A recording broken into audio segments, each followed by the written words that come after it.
Ilang mga photos ang ibinahagi ni Chris Aquino sa kanyang Instagram at nagbigay ng update tungkol sa kanyang kalusugan. At isang video din ang ipinakita ni Chris sa kung saan nagtungo siya ng Japan at doon ay bumili siya ng bag na Chanel. Ito ay nangyari noong 2019. Kwento ni Chris, the year of this was early 2019. If I could only bring back time, she was a laughing and relatively healthy Chris. She could make a joke about an enormous earthquake in the Philippines. I have not known loss because of a natural catastrophe, but I have known loss of a loved one because of a gunshot wound delivered at close range by a man in uniform.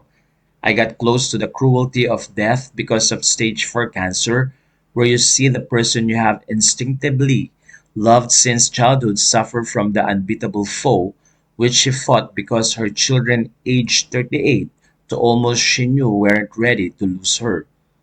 After 1 year and 5 months, she said that she believed she gave them all she had and she prayed hard that now they would be unready. That was what moved us to let her go and let her be with her parents and the only man she had ever loved. I am the mom I have become to Bimp and to Kuya because I had the best example in the world as my guide in parenting. We sisters were shocked to lose our brother when we thought the fight to live was still there. Clearly, the suffering he endured he never wanted his sisters to know because that's what a kuya is for.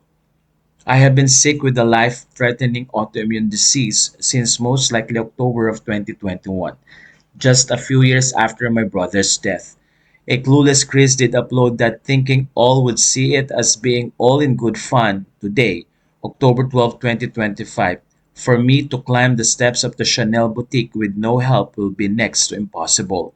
If you think re-uploading this video will hurt me and the perception of the people about me, you are missing the point. That video was from mid 2019. We had yet to experience COVID. I have never held a government position nor have I been married to one. The money that paid for that bag came from the upload of the Lindol and the subsequent trip to Japan. And it's 100% tax paid. Lay off me because mumultuhin kita although medyo malayo ka na sa listahan ng mga may atraso sa akin and yet I turn the other cheek. Sa lahat ng mga manghuhula nagsasabing malapit na akong mamatay or mga nagbabalita na patay na ako, alam ko you need to make money but this is a cheap way to do it. Thank you to my sister in Japan who told me about this repost.